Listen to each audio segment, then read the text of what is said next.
Hi friends, ఓం నమ శివాయ. Welcome to creative junction arts. ద్వాదశ జ్యోతిర్లింగాలలో ఒకటి అయిన మహాకాళేశ్వర జ్యోతిర్లింగం గురించి ఈరోజు మనం తెలుసుకుందాం.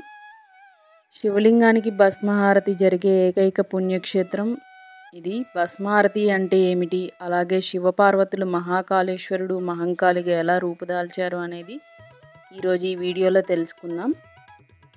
మహాకాళి ఉజ్జయిని మధ్యప్రదేశ్లో ఉంది. ఇది ఒకప్పుడు అవంతి నగరం అనబడేది. ఇది క్షిప్రా నది తీరాన ఉంది.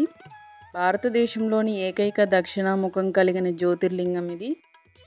దక్షిణ దిశ అనేది యమధర్మరాజుకు నివాసం కనుక మరణాన్ని కూడా జయించే శక్తి కలిగిందని ఈ ఆలయానికి ప్రాచుర్యం. ఈ కథలో మనం చూసేది ఒక గొప్ప తత్వ విద్య అయిన శివుడు తాను కాలాన్ని ఎలా మించాడు, మరియు మహాకాళిగా పరాశక్తి ఎలా భయంకరంగా వెలిసింది. అలాగే ఈ కథలో రాక్షసుడు అంధకాసురుడు, అతని అమిత బలం మరియు దేవతలు కలిసికట్టుగా చేసిన సంహారం ఉంటాయి. ఇది కేవలం యుద్ధగాథ కాదు, ఇది ధర్మం మీద ఉన్న ఆస్తికత, భక్తి మరియు శివతత్వం మీద స్పష్టమైన చూపు. అంధకాసురుడు అతను హిరణ్యకశిపుని వంశానికి చెందినవాడు, కానీ ఇతడికి ఒక శాపం ఉంది.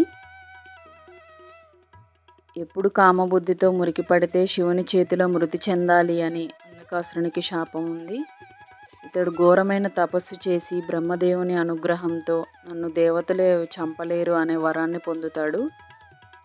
ఇప్పుడు బ్రహ్మడు నీకు మృత్యువు తప్పదు, అది శివుని చేతిలో ఉంటుంది అని కూడా సెలవిస్తాడు.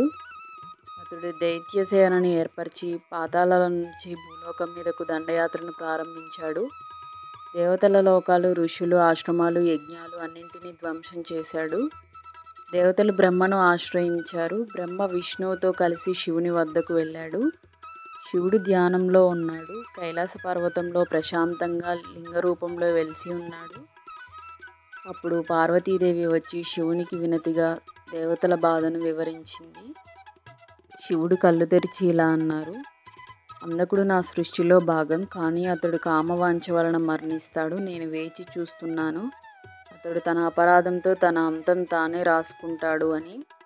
ఒకరోజు అంధకుడు పార్వతీదేవిని చూసి ఆమె రూప సౌందర్యానికి మత్తుగా మారిపోయాడు. ఈ స్త్రీని నేను ఎలాగైనా గెలవాలి, పట్టుకోవాలి అన్న కామబుద్ధితో శివుని గృహంపై దాడి చేయడం మొదలు పెడతాడు. శివుడు తన తాపస తేజంతో రాక్షస సేనను కాల్చివేశాడు. కానీ అంధకుడికి బ్రహ్మవరం ఉన్నందున అతను మళ్ళీ పుట్టుకుంటూ వచ్చాడు. శివుడు కోపంతో తను మహాకాళ రూపం దాల్చాడు. అదే మహాకాళేశ్వర స్వరూపం. శివుని శక్తిగా మహాకాళి అవతరించింది. నలుపు రంగులో 40 కళ్ళు, భయంకరమైన దంతాలతో, త్రిశూలంతో వెలిగింది. ఆమె భూమి మీద ఉన్న రక్తాన్ని తాగుతూ అంధకుడి సైన్యాన్ని నాశనం చేసింది. అంధకుడు తన అహంకారాన్ని పక్కన పెట్టి శివుణ్ణి శరణు కోరాడు. ఓ ప్రభు, నన్ను క్షమించండి, నన్ను మీ సేవలో ఉంచుకోండి అని శరణు కోరుతాడు. శివుడు ఆయనను క్షమించి అంధకుడుని భక్తునిగా మారి శివుని నామస్మరణలో జీవించడం సాగిస్తాడు. ఈ సంఘటన తర్వాత శివుడు ఉజ్జయినిలో మహాకాళేశ్వరుడిగా వెలిశాడు. అదే సమయంలో పార్వతీదేవి మహాకాళిగా స్థిరమైన రూపం దాల్చింది. ప్రపంచంలో ఎక్కడా లేని విధంగా ఇక్కడ ప్రతిరోజు తెల్లవారుజామున శివలింగానికి శ్మశాన భస్మంతో అర్చన చేయబడుతుంది. దీనినే భస్మారతి అంటారు. ఇది ఉజ్జయినిలో జరిగే అత్యంత విశిష్టమైన ధార్మిక కార్యక్రమం. ఇది మనకు శివుడు భస్మాశ్రితుడు, అహంకార శూన్యుడు అనే తత్వాన్ని గుర్తు చేస్తుంది. మహాకాళేశ్వరుని దర్శనంతో అకాల మరణ భయం తొలగుతుంది. కాలసర్పదోష నివారణ, శత్రు బాధలు తొలగిపోతాయి. సకల శత్రు విజయం, ఆరోగ్య వృద్ధి, ఆత్మశాంతి మరియు భక్తి సిద్ధి కలుగుతాయని నమ్మకం.